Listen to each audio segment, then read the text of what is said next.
여호수아서 20장 1절부터 9절까지 말씀 우리 함께 나누겠습니다. 주님께서 여호수아에게 말씀하셨다. 너는 이스라엘 자손에게 이렇게 일러라. 내가 모세를 시켜 너희에게 말한 도피성을 지정하여 고의가 아니라 실수로 사람을 죽인 사람을 그곳으로 피하게 하여라. 그곳은 죽은 사람에 대한 복수를 하려는 사람을 피하는 곳이 될 것이다. 살인자는 이 성 가운데 한 곳으로 가서 그 성문 어귀에 서서 그 성의 장로들에게 자신이 저지른 사고를 설명하여야 한다. 그러면 그들은 그를 성 안으로 받아들이고 그가 있을 곳을 마련해 주어 함께 살도록 해야 한다. 죽은 사람에 대한 복수를 하려는 사람이 뜻쫓아온다 할지라도 그 사람의 손에 살인자를 넘겨주어서는 안 된다. 그가 전부터 그의 이웃을 미워한 것이 아니고 실수로 그를 죽였기 때문이다.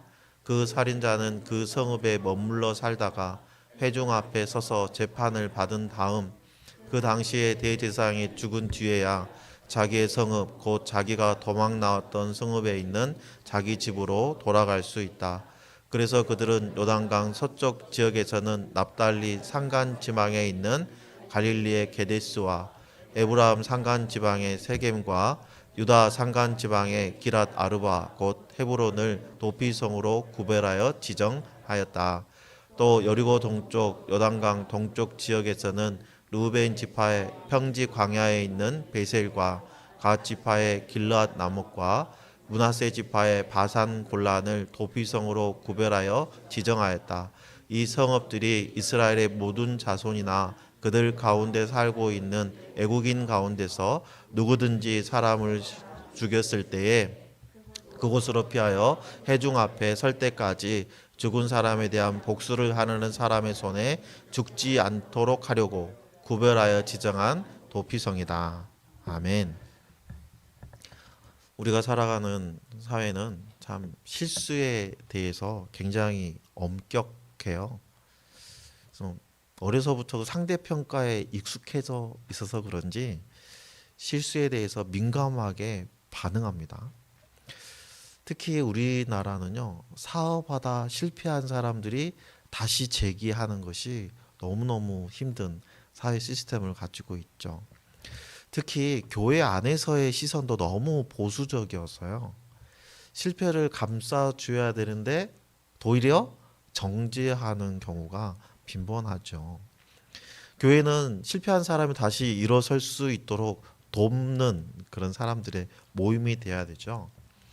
여러분 서울역이나 용산역을 가면 노숙자들을 돕는 그런 단체들이 대부분은 기독교 단체예요.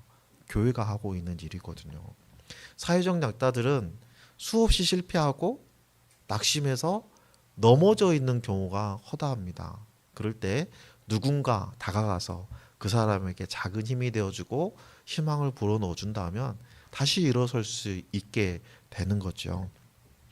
여러분, 그래서 실패는 꼭 나쁜 것은 아니에요.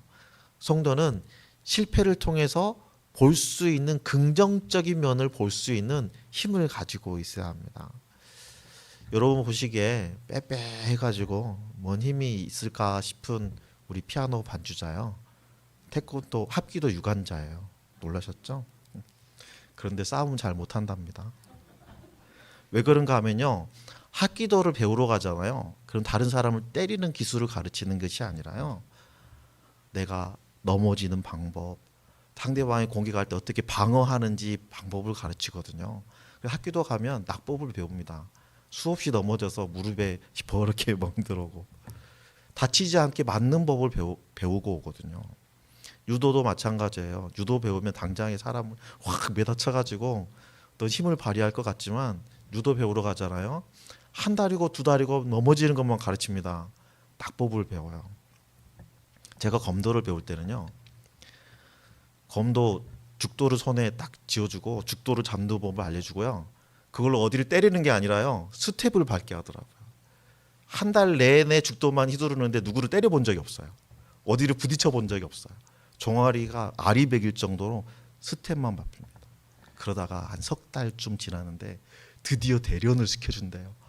너무 기쁜 거예요. 대련을 했는데요, 겁나 잘한 사람이랑 저랑 붙여주는 거예요. 어떻게 됐겠어요?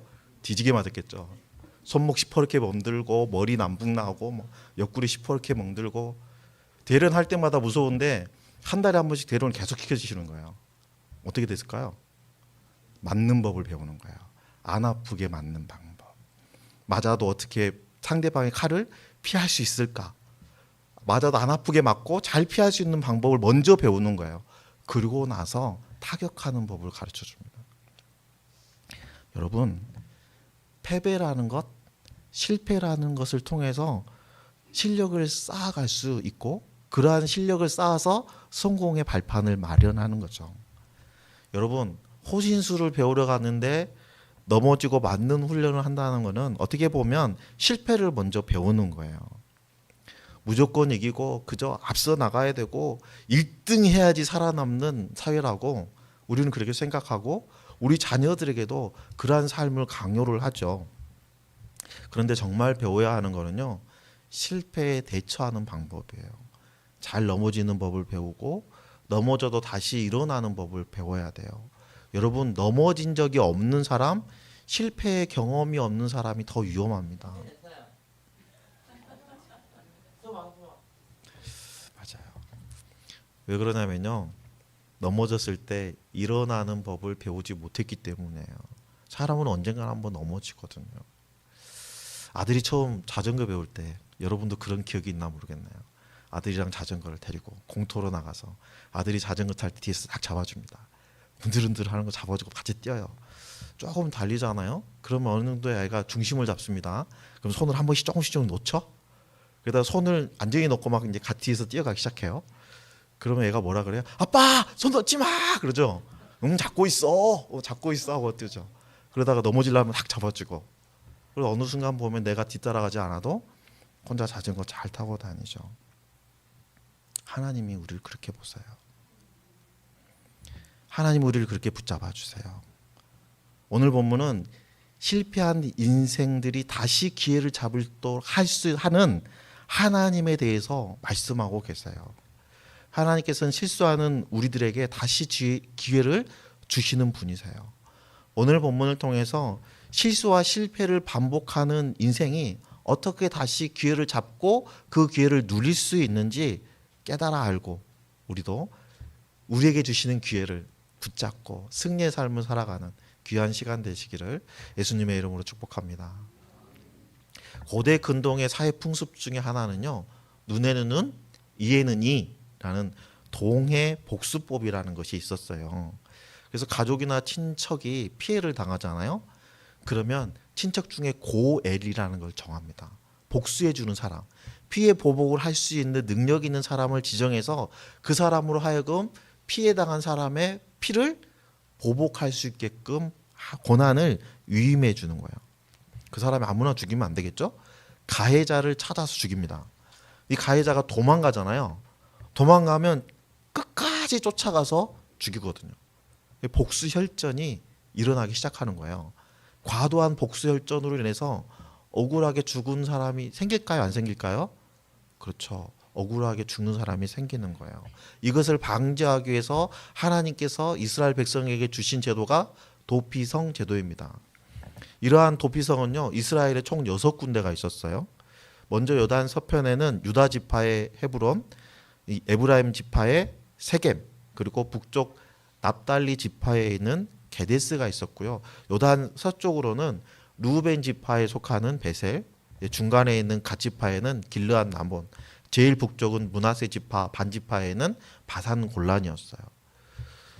요단을 중심으로 동편과 서편에 각각 3개씩, 그리고 북쪽에 2개, 중앙에 2개, 남쪽에 2개, 이렇게 골고루 배치되어 있어서요, 이스라엘의 어느 지역에 있든지 간에 하루 안에 도피성에 도달할 수 있었어요. 어느 지역에 있어도 40km를 넘어가지 않았어요.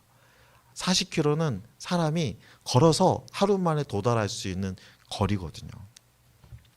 그리고 도피성은요, 도피성으로 가는 길에 곳곳에 표지판을 큼지막하게 붙여놔서 누구든지 도피성이 어디에 있는지를 알 수 있겠고요.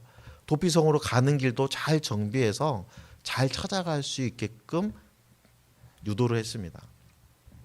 도피성은 그런데 고의가 아닌 실수로 사람을 죽인 사람만 피할 수 있는 성읍이에요.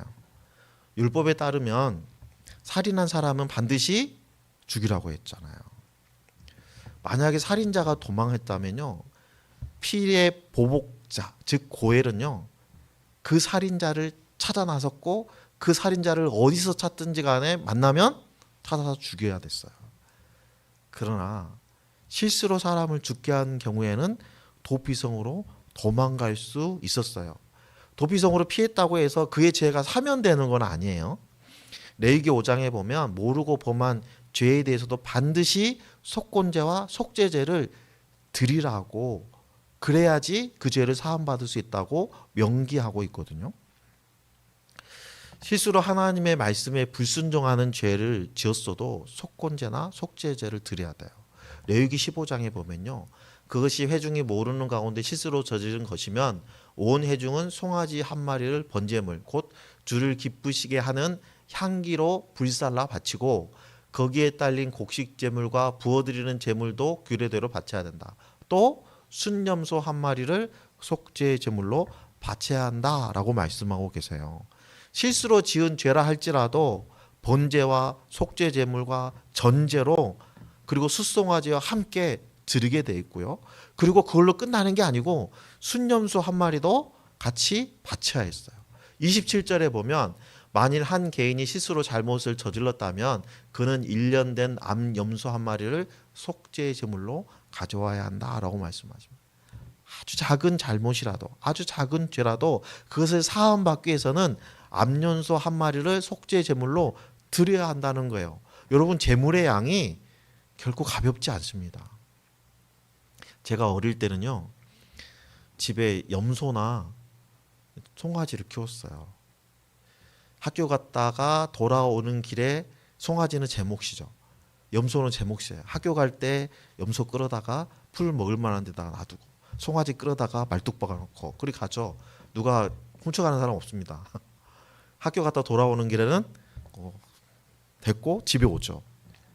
송아지 한 마리가 어떻게 보면 집안의 가장 큰 재산이었거든요. 그런 생각, 그런 기준으로 한번 생각해 보세요. 이스라엘 백성도 우리와 크게 다르지 않거든요. 그들 집안에도 송아지 한두 마리, 양 한두 마리 있는 거예요. 그런데 그 중에 송아지 한 마리를, 그리고 암염소 한 마리를 속죄 제물로 드려야 되는 거예요. 가정에 큰 타격이 있겠죠. 어떻게 했어요? 그러니까 죄에 대해서 조심하고 경계하고 죄에 대한 경각심을 가질 수 있었겠죠. 여러분, 작은 죄에도 이렇게 엄격하게 속죄죄와 속건죄를 드리라고 말씀하시는데 사람을 죽인 살인죄에 대해는 오죽하시겠습니까? 도피성으로 피한 살인자는 도피성으로 도착하면 도피성 장로들을 불러서 자신이 행했던 사건에 대해서, 사건 전말에 대해서 낱낱이 고하게 돼 있어요. 각 도피성에는 율법을 가르치는 레위인들이 거주하고 있었기 때문에 장로들은 레위인들의 도움을 받아서 그 사람이 과연 고의로 사람을 죽인 사람인지 실수로 죽인 사람인지를 판명할 수 있었을 거예요. 고의로 살인한 자인지 아니면 실수로 살인한 자인지 판별을 하기 위해서 최종적으로는요, 그 사건이 일어난 지역, 그 사람이 도망 나온 자기 성읍에 가서 재판을 받게 돼 있어요. 그곳에 가서 증인 두세 명과 그리고 피해 보복을 하는 고엘, 그리고 이 피해자, 그리고 재판하는 사람들이 함께 모여서 재판을 진행합니다. 민수기 35장 말씀을 보면요, 회중은 이러한 규례에 따라서 그 가해자와 피를 보복할 친족 사이를 판단해야 한다. 회중은 그 살인 혐의를 받은 사람이 피를 보복할 피해자의 친족에게서 보복을 당하지 않도록 그 살인 혐의자를 그가 도피한 도피성으로 돌려보내야 한다. 그리고 그는 거룩한 기름을 부어 성직에 임명된 대제사장이 죽을 때까지 거기 머물러야 한다라고 기록하고 있죠. 여러분, 재판 결과 고의로 살인한 자라고 판명이 되면 고엘에게 넘겨줍니다. 그럼 죽겠죠? 실수로 사람을 죽인 자라고 판명이 되면 절대로 내어주지 않고 도피성으로 이동해서 고엘로부터 그 사람이 피해를 당하지 않도록 보호해 줍니다. 조건이 있어요. 성 안에서만 보호를 받습니다. 도피성 밖으로 나가면 죽어도 그 책임은 자기가 져야 되는 거예요. 대제사장이 살아있는 동안 성 밖으로 임의로 나갔다가 보복자의 손에 죽어도 그 책임은 보복자에게 있는 게 아니라 죽은 그 사람에게 있다는 거예요. 비록 실수이지만 사람을 죽인 살인자는 도피성에 연금되어 있는 동안에는 자신의 죄에 대해서 반성하고 그 죄값을 치르고 있다고 볼 수 있겠죠. 비록 실수라고 판명돼 있어도 그 죄가 사면된 건 아니기 때문에 살인자라는 죄책감을 가지고 살아야 했어요. 그리고 더 중요한 거는 그 성읍에 있는 사람들이 그 사람이 살인자라는 걸 알아요, 몰라요? 다 알아요. 그러니까 나는 아닌 척 하고 살 수도 없어요. 그래서 도피성으로 이주한 살인자는 대제사장이 죽기 전까지는 사면을 받을 수 없어요. 민수기 35장 32절에 보면 대제사장이 죽기 전에는 도피성으로 피한 사람에게 속전을 받고 그를 제 땅으로 돌려보내어 살게 해서는 안 된다라고 규정하고 있잖아요. 실수로 살인한 사람이 사면받을 수 있는 유일한 조건이 대제사장이 죽었을 때예요. 대제사장이 죽기 전에 고향으로 갔다가 보복자에게 살해되면 그것도 그 자신의 책임인 거예요. 그렇다면 여러분, 왜 대제사장이 죽어야 사면되도록 하셨을까요? 이것에 대해서 성경학자들의 견해가 아주 많습니다. 대표적인 견해 중에 하나는 대제사장의 죽음으로 그의 죄가 속죄함을 받았다라고 주장하는 거예요. 그런데 여러분, 대제사장이 자연사한 거잖아요. 나이 들어서 늙어서 죽은 거잖아요. 그런데 그의 죽음으로 속죄했다라고 보기에는 조금 뭔가 부자연스럽죠? 그래서 더 가능성이 있는 설명은 그린버그라는 신학자가 주장한 건데요. 대제사장이 희생 제도를 대표하는 사람이잖아요. 그러니까 그 속죄적인 가치를 죽음으로 표현할 수 있는 유일한 사람이다라고 주장하고 있어요. 히브리서 5장 8절 10절에 보면 그가 아들이면서도 받으신 고난으로 순종함을 배워서 온전하게 되셨은즉 자기의 순종하는 모든 자에게 영원한 구원의 근원이 되시고 하나님께서 멜기세덱의 반차에 따른 대제사장이라 칭함을 받으셨느니라 하고 말씀하세요. 복음주의 성경학자들은 대제사장의 죽음이 예수 그리스도의 속죄의 사역을 암시하는 장치다라고 말씀하고 있어요. 비록 후대의 시각으로 앞선 역사를 해석하는 오류를 가지고 있긴 하지만 점진적인 계시 차원에서 본다면 위대하신 대제사장이신 예수 그리스도께서 십자가의 죽으심으로 온 민족의 죄를 속죄하셨던 것과의 연관성이 다분히 있다라고 볼 수 있는 거죠. 도피성에 있는 모든 백성이 실수로 사람을 죽인 사람들의 죄를, 그 사람의 죄를 다 알지만 그를 성읍 안에서 살 수 있도록 거처를 마련해주고 그와 함께 생활합니다. 도피성 장로들과 백성들은 그가 살인자라는 걸 알지만 그가 실수로 일으킨 그 일로 인해서 보복자의 손에 죽임을 당하지 않도록 보호하죠. 그가 어떤 의도를 가지고 분노의 마음이나 증오의 감정을 가지고 그 사람을 죽인 게 아니라는 것을 알고 있기 때문이에요. 다시 말하면 그 사람의 지은 죄는 경계해야 하지만 그 사람을 긍휼히 여기는 마음으로 그 사람을 보호하고 있다는 거예요. 도피성의 사람들이 살인자의 죄를 알면서도 보복자의 손에서 그 사람을 보호하는 것처럼 하나님께서는 우리의 흉악한 죄를 낱낱이 알고 계시지만 우리를 사랑하셔서 우리의 생명을 보호하고 계세요. 우리는 가만히 있었으면 사망의 권세 아래서 죽을 수밖에 없는 사람들입니다. 그런데 예수 그리스도의 그 보혈의 공로로 예수 그리스도를 주로 영접한 사람은 더 이상 죄 아래서 종노릇하지 않아도 돼요. 도피성으로 도망친 살인자가 성읍 장로들에게 자신의 죄를 낱낱이 고백하는 것처럼 우리도 회개할 때 어떻게 합니까? 예수 그리스도를 영접할 때 그리고 회개할 때 우리는 우리의 죄를 예수 그리스도께 낱낱이 고하잖아요. 하나님은 중심을 보시는 분이시기 때문에 내가 죄를 짓고도 안 지은 척해도 하나님은 다 알고 계세요. 우리는 사망 권세를 피해서 참된 도피성이신 예수 그리스도께 피했을 때 우리는 모든 범죄 사실을 하나님 앞에 낱낱이 고하고 참회하는 과정을 거치게 되죠. 그리고 그 과정을 거쳐서 예수님이 나의 주인이 되시고 예수님이 나의 구원자가 되시고 예수님이 나의 주인된 삶을 결단하고 하나님의 백성이 된 성도들은 참된 도피성이 되시는 예수 그리스도 안에서 안전을 보장받게 되는 거예요.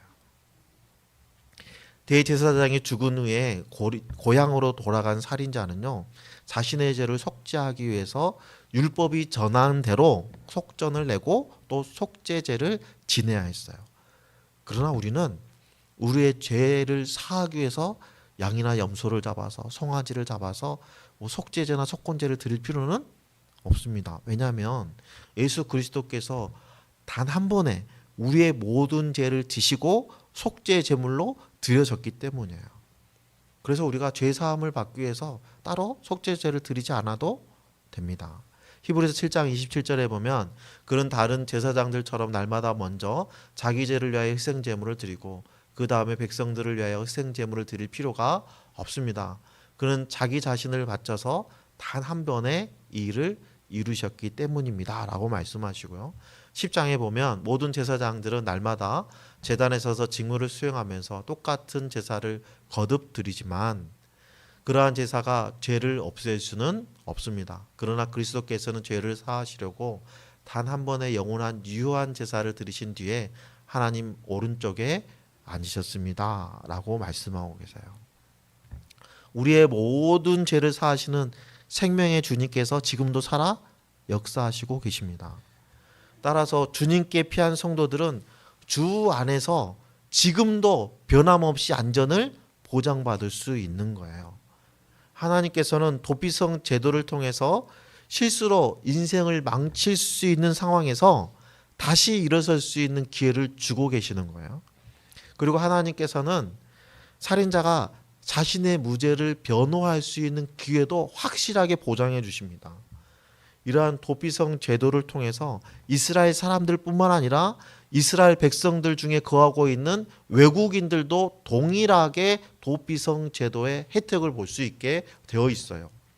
도피성 제도를 통해서 엄격하게 죄를 심판하시는 하나님도 우리가 볼 수 있지만 동시에 각 사람들의 상황과 환경을 살피고 사랑으로 대하시는 자비하신 하나님도 만나볼 수 있죠.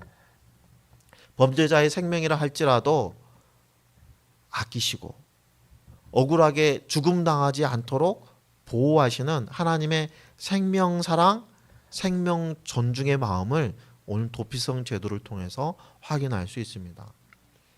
현대 교회 또한 하나님의 뜻대로 이 도피성의 기능을 발휘할 수 있어야 되지 않을까요? 사망의 그늘에서 신음하고 있는 사람을 찾아가서 생명을 나누고 하나님께서 우리에게 주신 그 말씀, 하나님께서 우리에게 주신 그 물질을 선용해서 실패하고 낙담하여 넘어져 있는 사람들에게 새로운 희망을 찾아주는 세상의 빛이 되어야 할 것입니다.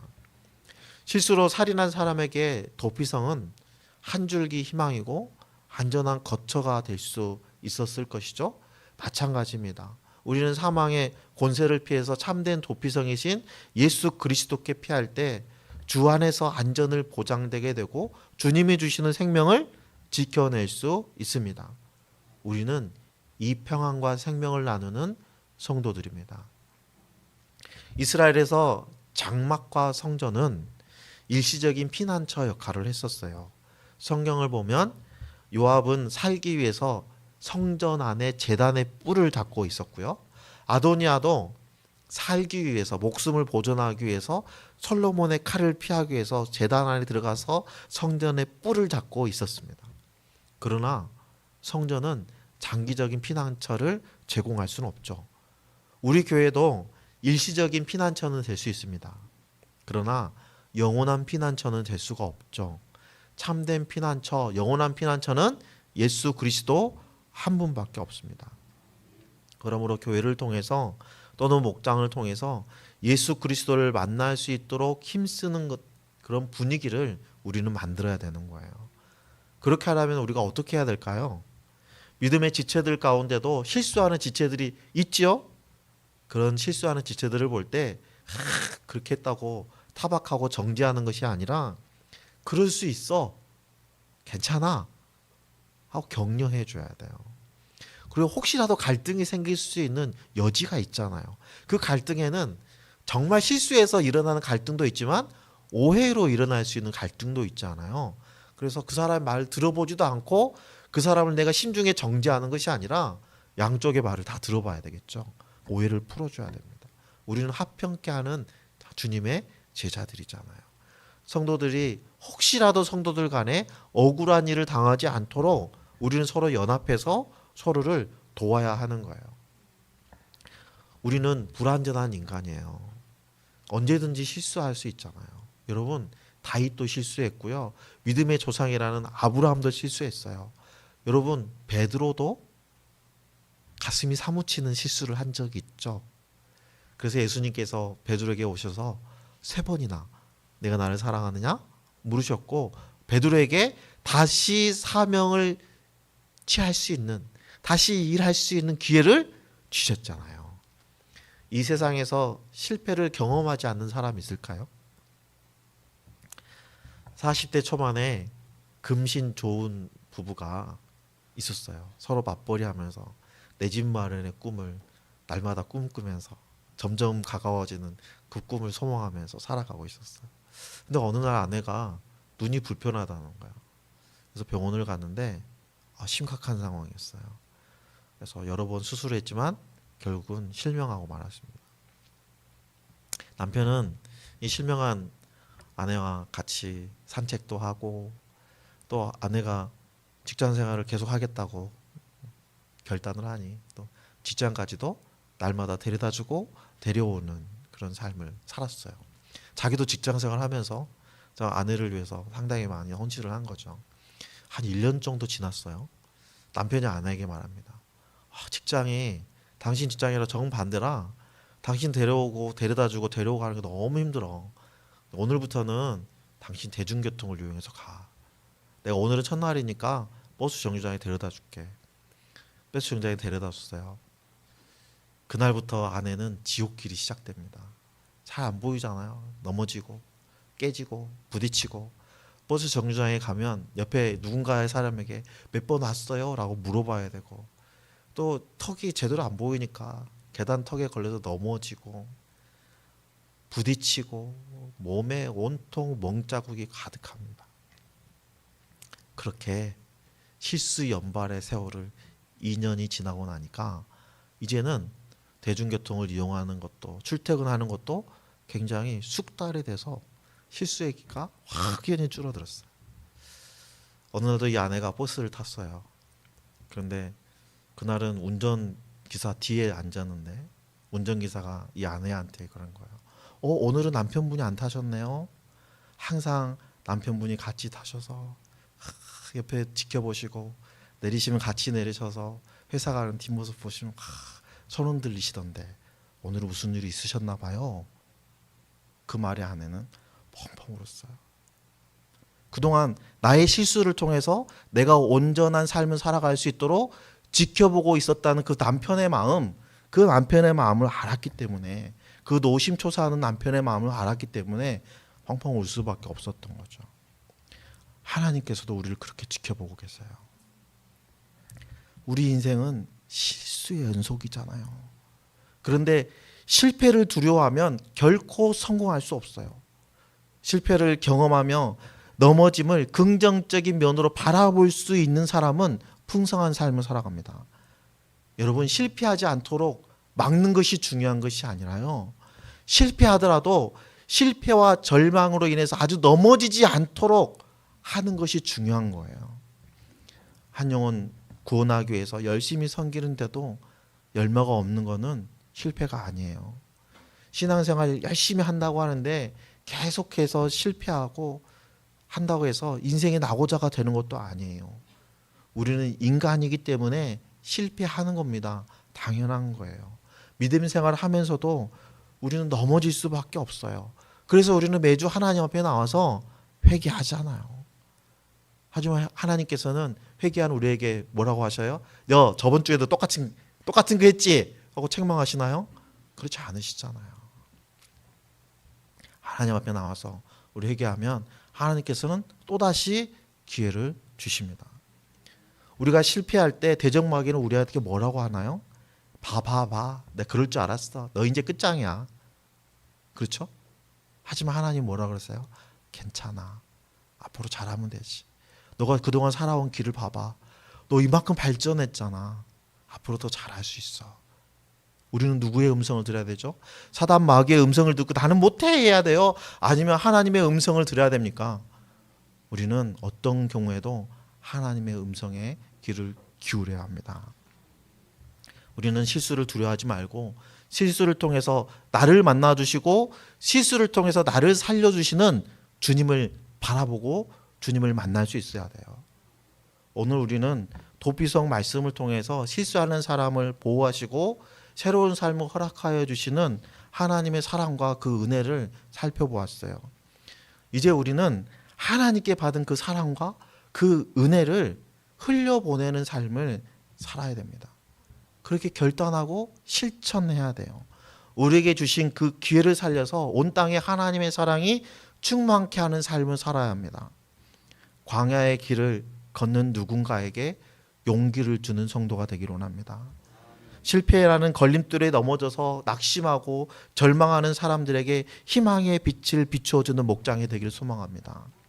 생명의 근원이신 주님 안에서 생명을 나누고 누리는 그 생명샘과 같은 가정이 되기를 원합니다.